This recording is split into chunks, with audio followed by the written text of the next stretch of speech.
Providence has created the Maharajas to offer mankind a spectacle. Thus wrote Rudyard Kipling. Indeed, the Maharajas did provide a spectacle with their fabulous wealth and splendor, pomp and reckless extravagances.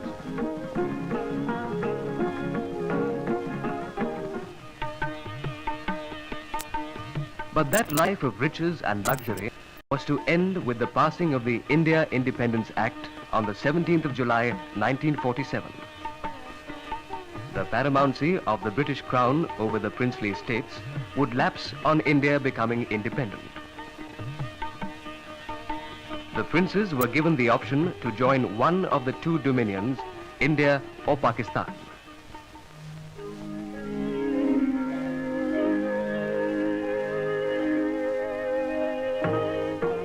Princely India was a world apart. While some of the rulers had a proud and glorious past, most of them came into existence through accidents of history. During the first half of the 19th century, through subterfuge, deceit, and the doctrine of lapse, the British had taken over a number of states. At the end of India's first war of independence in 1857, the British had occupied 3/5 of the country.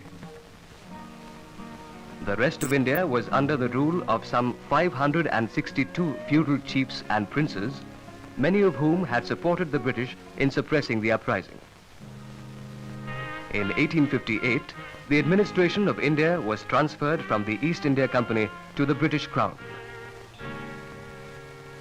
On the 1st of November 1858, Queen Victoria's proclamation was read out at Allahabad. It declared that the British had no desire for the extension of their possessions in India and promised to respect the rights, dignity and honor of the Indian princes.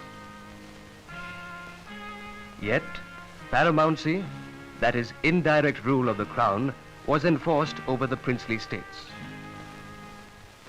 The princely states were of various shapes and sizes. They varied in size from the large states like Hyderabad and Kashmir to the smallest one, which was less than 1 square kilometer in area with an annual revenue of only 450 rupees.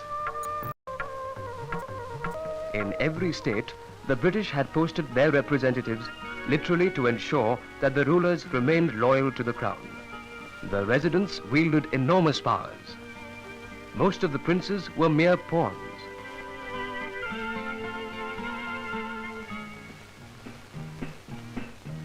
When George V held a darbar in Delhi, the grateful princes paid their obeisance to their benefactor. While the princes indulged in a life of luxury, they ignored the welfare of their poverty-stricken masses.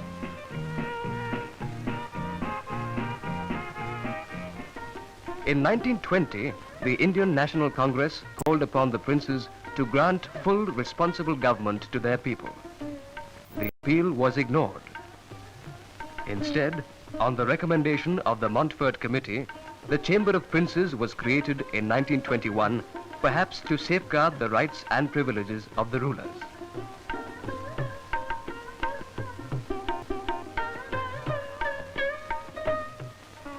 Simmering discontent of the oppressed humanity was being voiced by various political organizations like the Praja Mitra Mandali, All Mahajan Association, Kerala Aikya Munnani, and many others. They sought equal opportunities for all and justice for everyone. In 1927, leading political workers Balwantrai Mehta, Manilal Kothari and G.R. Abhyankar convened the first All India State People's Conference. The aim was to initiate necessary reforms in administration by the force of collective opinion of the people of the states. At the second Roundtable Conference in London, Gandhiji advised the princes not to toe the British line, but to become trustees of their people. The civil disobedience movement was launched in states like Mansa, Mysore and Rajkot and several other places. At Rajkot, Gandhiji and Sardar Patel joined UN Debar to intensify the movement.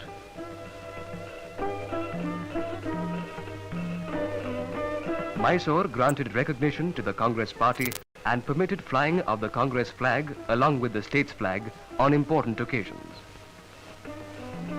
Jaipur banned the activities of the Praja Mandal and refused the entry of Jamnalal Bajaj. A massive demonstration compelled the rulers to lift the ban on Jamnalal Bajaj and the Praja Mandal. Praja Mandals were established in Patiala, Nabha, Jind and Faridkot. At Faridkot, Gyani Zail Singh led the movement. Jai Narayan Vyas organized a movement against the autocratic rule of the Jodhpur Maharaja. Nova Krishna Chaudhary, Malati Chaudhary, Sarangadev Das and others organized the State People's Conference in Orissa. R.R. Divakar in Mysore, the Yashwant Singh Parmar in the Punjab Hill States. Achyut Patwardhan led a movement against the rulers of Satara. The 1935 Act envisaged that the provinces and the princely states of India would be brought together into a federation. There was lack of response from the princes. Moreover, the Viceroy took no initiative to invite the princes to join the federation. Sheikh Abdullah organized a mass movement against the ruler of Jammu and Kashmir. In 1939, the Kashmir National Conference was born. The Sheikh was imprisoned 9 times for challenging the Maharaja's misrule. By the end of the Second World War in 1945, India was advancing towards freedom. But the princely states were fighting hard to retain their feudal rights. On January the 17th, 1946, the Chamber of Princes met in Delhi. Lord Wavell advised the small states to group themselves into units capable of running a reasonable administration. But the princes were not interested. The princes refused to see the writing on the wall and did not move with the changing times. The Cabinet Mission Plan for Transfer of Power, announced on the 16th of May 1946, envisaged the framing of the future Constitution of India by an elected Constituent Assembly. The princely states were to be released from paramountcy and were asked to work out their own relations with the successive authorities. They were allotted 93 seats in the Constituent Assembly. While enlightened rulers of Baroda, Bikaner, Cochin and Patiala joined the assembly in the larger interest of the country, others stayed away. Presiding over the All India States People's Conference in June 1946, Jawaharlal Nehru said, "Those who do not join the Constituent Assembly now would be regarded as hostile states." The India Independence Bill received the royal assent on the 18th of July 1947. The princes were advised by Lord Mountbatten to keep in view the geographical compulsions and join India or Pakistan before the Independence Day, 15th of August 1947. The rulers were required to sign a standstill agreement which terminated the British paramountcy and an instrument of accession to the dominion of their choice. On the 5th of July 1947, a Department of States was created under Sardar Vallabhbhai Patel with V.P. Menon as the secretary. Sardar Patel advised the rulers to ensure the fundamental unity of the country and maintain the administrative continuity. He said, "We are all knit together by the bonds of blood in view of our own allegiance to our motherland and for the common good of all of us."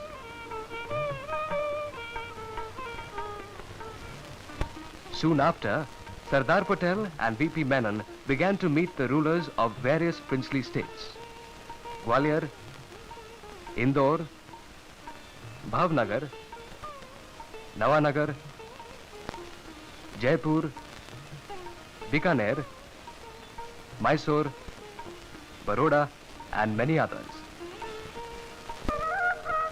In spite of indifferent health, Sardar Patel kept long hours appealing to the patriotic senses of the princes to come to terms and help him build a strong and united India. V.P. Menon records that Jinnah met the Maharaja of Jodhpur and gave him a blank sheet of paper to fill in his conditions for joining Pakistan. He tried to persuade Jaisalmer to go along but did not succeed. Baroda, Bikaner, Mysore, Patiala, Gwalior, Cochin and some other states signed the standstill agreement and the instrument of accession. After initial hesitation, Bhopal and Indore too decided in favor of India. V.P. Menon writes, during a meeting, the Maharaja of Jodhpur pulled out a pistol and threatened to shoot. When the threat did not work, he succumbed to the Sardar. The Diwan of Travancore, C.P. Ramaswamy Iyer, announced that he would advise the Maharaja not to sign the instrument of accession and declare his state as independent. It was in fact a declaration of his own doom at the hands of the aggrieved people of the state. Pattam Tanu Pillai and Kelappan led an agitation against the Diwan. The people literally assaulted the Diwan. The Maharaja bowed to the popular demand and acceded to India. Junagadh in the Kathiawar Peninsula was surrounded by states who had joined India, but the Nawab created a sensation by announcing his intention to join Pakistan. Samaldas Gandhi organized a massive satyagraha. A referendum was held and the people decided to join India. Only Hyderabad and Kashmir still nurtured faint hopes of avoiding accession. Both the states signed the standstill agreement, but time and events were soon to shatter their dream. On the 26th of October 1947, hordes of tribals from Pakistani territory invaded Kashmir.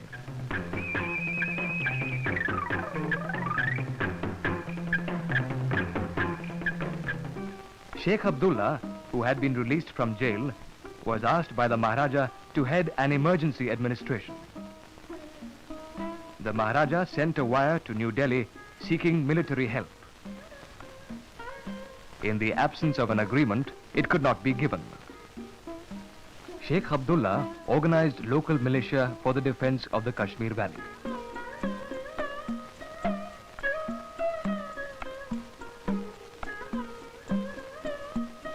On the advice of the Sheikh, the Maharaja signed the instrument of accession. Units of the Indian Army were rushed to Srinagar for the defense of the valley.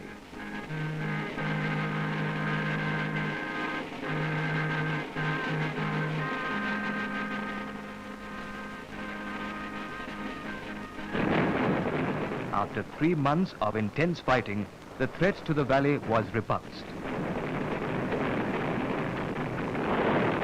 By the end of 1947, it was fully evident that regular Pakistani army units were fighting in Kashmir. The people of Kashmir have passed through untold miseries during the last 15 months. They consider themselves part and parcel of this great country. They will never forget India and its gallant Jawans who have been with them through thick and thin. On the 1st of November 1948, India complained to the United Nations and sought the withdrawal of Pakistani troops from Indian territory. International politics came into play. Even now, 37 years later, Pakistani troops are in illegal occupation of a large part of Indian territory. Soon after independence, the princely states of various parts of the country were amalgamated into larger units. All the states of the Deccan Plateau and Kolhapur were merged with the then Bombay province.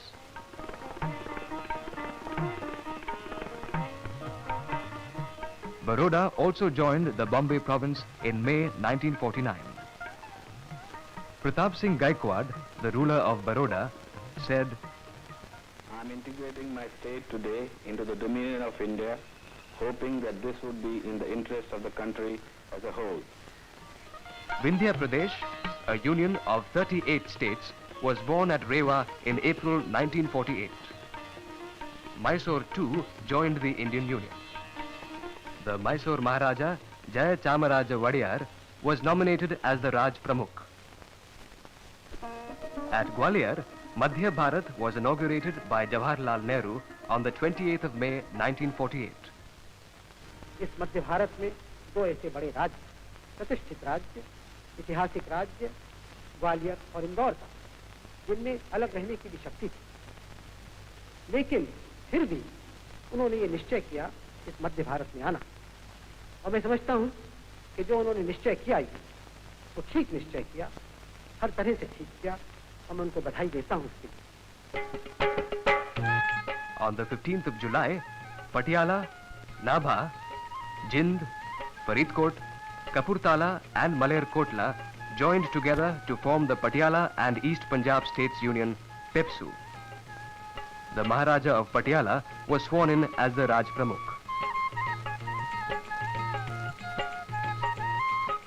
Out of the states of Kathiawad, Saurashtra was created, with Rajkot as its headquarters. Jam Sahib of Nawanagar was appointed as the Raj Pramukh. A federation of Rajputana states became Greater Rajasthan, with Jaipur as its capital. The Maharaja of Jaipur became the Raj Pramukh.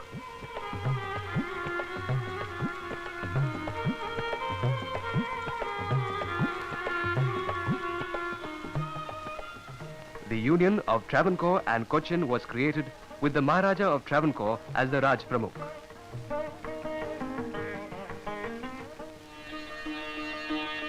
Smaller states were merged with contiguous areas of different provinces. Cooch Behar was merged with West Bengal.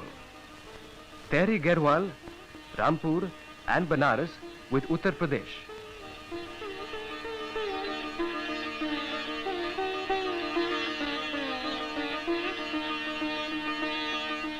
The Khasi Hill states were merged with Assam. Bilaspur, Kutch, Tripura, Manipur, Bhopal and the Punjab Hill states were taken over by the centre and placed under the charge of chief commissioners.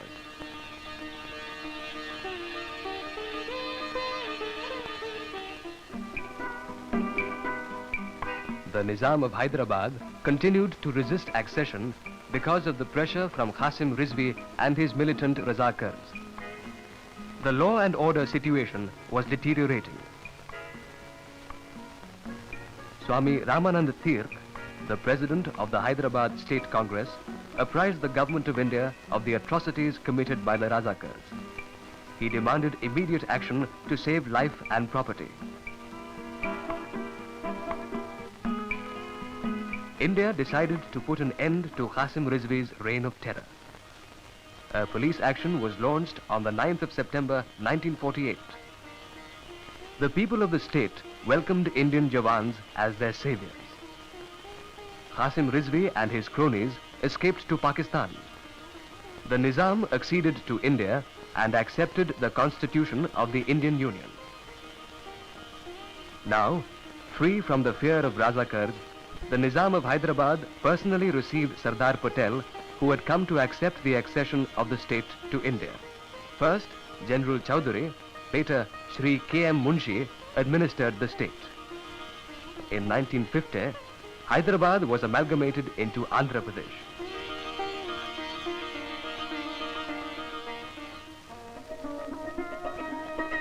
On 26th November 1949, Sardar Patel announced in the Constituent Assembly, all the 9 states specified in the first schedule of the Constitution, including Hyderabad, had signed their acceptance of the Constitution which this House is going to adopt. The fragmented map of India emerged as a single unit, as one nation. The century-old dream became a reality.